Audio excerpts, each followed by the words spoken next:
बच्चों, आज मैं आपको क्लास 12th के लिए सबसे मोस्ट टॉपिक बताने जा रहा हूँ। वो अपने एग्ज़ाम में आता है, लेकिन सवाल मैं बाद में कराऊंगा। सबसे पहले उसका फॉर्मेट बता रहा हूँ। Format of receive and payment account. तो किसी भी सवाल को, किसी भी टॉपिक को करने से पहले उसका रूपरेखा पता होनी चाहिए। तो जब भी आप रिसीव एंड पेमेंट अकाउंट बनाएंगे तो सबसे पहले कैसे बनाएंगे, क्या क्या आएगा, क्या क्या नहीं आएगा, वो सारी बातें मैं इस फॉर्मेट में आपको बताऊँगा। सबसे पहले अकाउंट का नाम लिखा जाएगा, रिसीव एंड पेमेंट अकाउंट। उसके बाद डेट डाली जाएगी, सवाल में दी होती है for the year ending on. Finance year होता है 31 ऑफ मार्च वगैरह या 31 दिसंबर, वैसे 31 ऑफ मार्च ज़्यादातर लिखा जाएगा। सबसे पहले फॉर्मेट में डेबिट और क्रेडिट प्राप्तियाँ आएंगी, यानी इंग्लिश में बोलेंगे रिसीव, अमाउंट भुगतान, पेमेंट अमाउंट। सबसे पहले आता है to balance BD. To balance BD यानी कितना जो हमारी ऑर्गेनाइजेशन है, हमारी संस्था है, उसके पास में पुराना बैलेंस कितना है। कैश के रूप में है तो कैश में लिखा जाएगा, और बैंक में है तो बैंक में लिखा, दोनों का टोटल अंदर आएगा। उसके बाद इसमें जो भी पैसा आएगा वो सब डेबिट में आएगा। जो भी पैसा आया, एक्चुअल रिवेन्यू रिसीव, यानी वास्तव में जो प्राप्त हुआ, यानी जो आ रहा है वो लिखा जाएगा। इसमें उधार की एंट्री नहीं होगी। एक्चुअल ACT मतलब पूरा का पूरा एक्चुअल ही आएगा। ठीक है, एक्चुअल किस रूप में आएगा तो हम देखते हैं। आने वाला देखो किस किस तरीके से आता है। सबसे पहले जो पैसा आता है संस्था के पास, वो आता है सब्सक्रिप्शन के रूप में।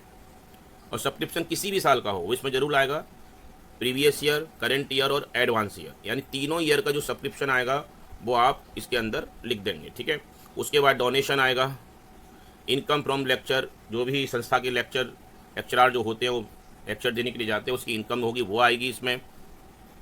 ठीक है, proceed from entertainment, interest, rent receive, sale of newspaper, journal grant, miscellaneous receive. ठीक है, अब इसके बाद जो अगला जो टॉपिक है कैपिटल रिसीव, क्योंकि किसी भी संस्था को दो तरीके से प्राप्त होता है, रिवेन्यू यानी बार बार होने वाली प्राप्तियाँ, और एक्चुअल रिवेन्यू। एक्चुअल कैपिटल माने एक बार जो प्राप्त हो रहा है, वो एक्चुअल का मतलब एक बार जो प्राप्त हो रहा है। तो एक बार प्राप्त हो रहा है उसे बोलते हैं एक्चुअल कैपिटल रिसीव, यानी वास्तव में जो एक ही बार जो प्राप्त वो भी आएगी। जैसे लीगेजेस है, वसीयतों से प्राप्त हुआ, entrance fee, endowment fund, life membership fee, ये क्या है कैपिटल रिसीव है, वो भी आएंगी। रिवेन्यू रिसीव भी आएंगी और कैपिटल रिसीव है, दोनों रिसीव है, रिसीव साइड में लिखी जाएंगी। ठीक है, ध्यान रखना। और देखिए, special donation, special grant, receive from fund, sale of fix asset, interest of special fund, ये सारी चीज़ें इसके अंदर आएंगी। रिसीव बता दिया, इसके बाद में आप लोगों को पेमेंट बताता हूँ। पेमेंट में क्या क्या आएगा। पेमेंट में अगर बैंक बैलेंस दिया है, पर कौन सा बैलेंस, ओवरड्राफ्ट, तो पेमेंट के क्रेडिट में आएगा। ध्यान रखना, कभी कभी सवाल में बैलेंस, बैंक के बैलेंस दो प्रकार के होते हैं। एक होता है क्रेडिट बैलेंस, तो क्रेडिट बैलेंस इधर आएगा।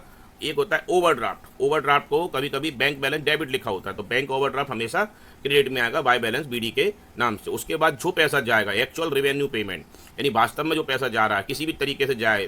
देखिए, स्टेशनरी के द्वारा, न्यूज़पेपर, पोस्टेज, रिपेयर, एडवर्टाइजमेंट, ठीक है, यानी किसी भी तरीके से जो पैसा जाएगा वो सारा इधर आएगा। चैरिटी, ठीक है, audit fees, salary, entertainment, rent, insurance, honorarium, municipal tax और प्राइस। कैपिटल पेमेंट भी इधर आएगा, जैसे हमने बुक्स खरीदी, बिल्डिंग कंस्ट्रक्शन कराया, स्पोर्ट की फीस कराई, कुछ भी हमने कराया वो सारा इसके अंदर आएगा।